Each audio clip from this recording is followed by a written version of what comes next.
जो भी हमारी कलशवाली बहनाएं हैं वो पांडा से निकल के सामने आ जाए।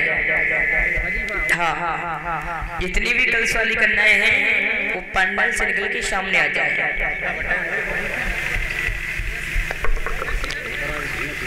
तो आखिर 36 रुपए मेरी माता बहने बाप पिता भाई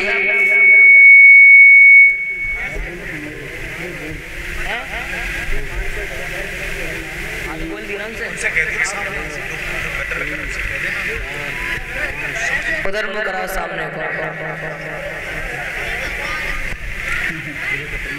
तो आज भगवान की पावनमयी कथा को चलते हुए आज 5वां दिन है।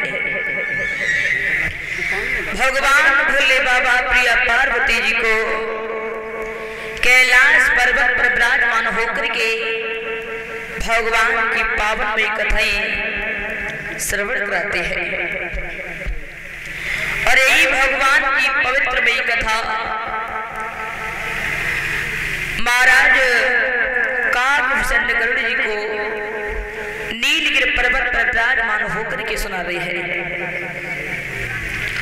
भगवान की पावनमयी कथा से जीव का कल्याण हो जाता है और जीव अवगमन से मुक्त हो जाता है। भगवान की बाल लीला चलती हुई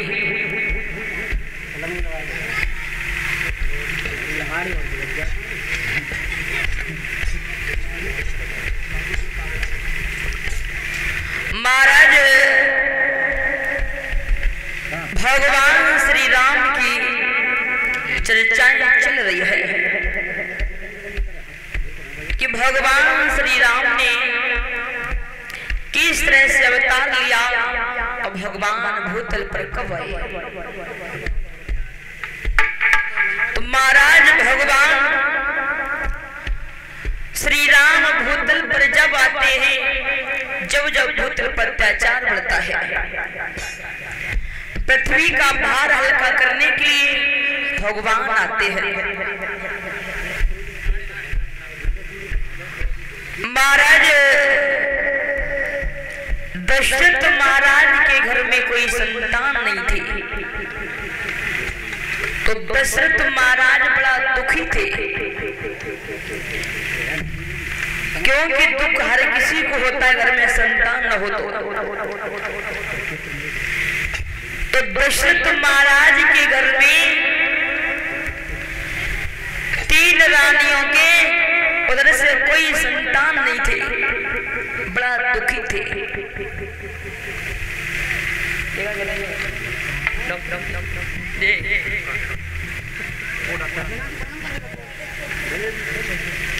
महाराज भगवान की पिता दशरथ को इतना दुख हुआ है कि मेरे संतान नहीं है, लेकिन दुख तो ही बात हुआ जिंदगी में। अगर किसी के घर संतान हो तो दुख उससे हर पल होता, हर पल होता है। लेकिन महाराज दशरथ महाराज को 2 ही बार गिलानी हुई कि मेरे घर में संतान नहीं है।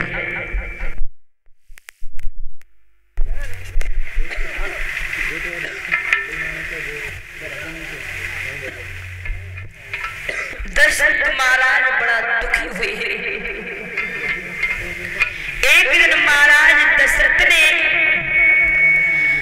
अपने गुरु वशिष्ठ से कहा, गुरुदेव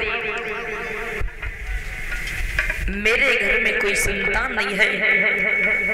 तो वशिष्ठ ने कहा, दशरथ आप ऐसा करो, अपने घर में यज्ञ करो, और जब तुम्हारे घर में यज्ञ होगा तो अग्नि भगवान तुमसे खुश हो जाएंगे, तो हो सकता है तुम्हारे घर में संतान हो जाए। दशरथ महाराज ने अपने घर में यज्ञ किया, वर्षों तक वो यज्ञ चलता रहा। कुछ समय के बाद में महाराज अग्नि भगवान जब प्रकट हो गए तो अग्नि भगवान खीर का लेकर के आई है।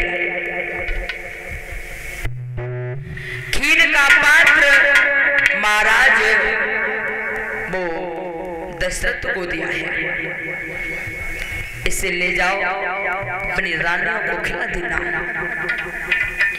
दशरथ महाराज ने वो खीर का पात्र लिया है और लेकर के महाराज आधी खीर कौशल्या को दे दी है, आधी कैकेयी को दे दी है,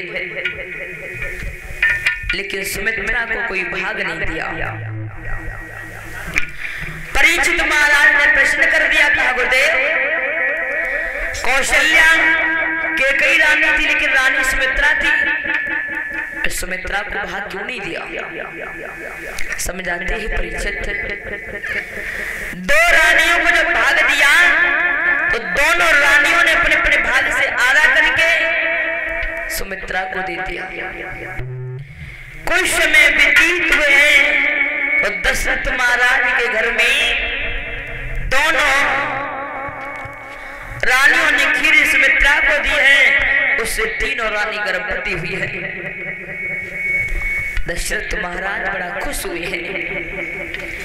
क्षीर सागर में विष्णु भगवान को बधाई देने जा रहे हैं। महाराज अब तो बड़ी खुशी की बात है कि तुम्हारे घर में भगवान आने वाले हैं और 200 रुपए अमित कुमार ये पुत्र अमर सिंह फौजी हमारे महाराज उनकी तरफ से ये 2 से 1 रुपए से हमारा सम्मान करते हैं। मैं प्रभु से कामना करेंगे कि भगवान हमेशा ऐसी बढ़ाते रहे, उनका समाज में सम्मान करते रहे। बोली भागवत महारानी की। दशरथ महाराज के घर में जब 9 मास व्यतीत हुए हैं, उसी समय भगवान श्री राम अवतार लेकर के आए हैं। चैत का महीना है, नवमी है, दिन मंगलवार है, शुक्ल पक्ष में भगवान ने अवतार लिया है। भगवान का अवतार हुआ है और दशरथ महाराज के द्वारे पर बधाई बजने लगी है। भगवान को बधाई देने के लिए दूर दूर से देवता अयोध्या वासी आ रहे हैं। तो जो भक्त भगवान को बधाई दे, क्योंकि भगवान का अवतार हुआ है। कि दशरथ घर जन में राम, ओ राम क्यों क्या छाई रही फूलन से।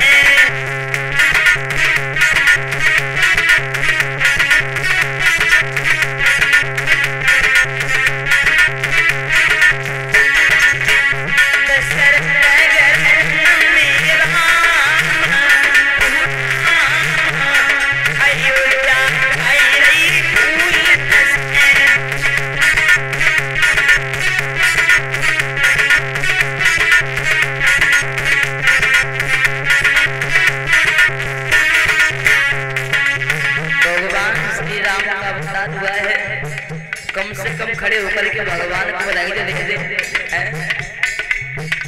अगर काऊ के घर में लल्ला हुई तो माता बहने नाच नाच धरती फोड़ देती है, और भगवान के नाम में बात आए तो जो लगते के कछु जान के ना दशरथ घर मेरा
और ये हमारा हर्ष सम्मान किया है।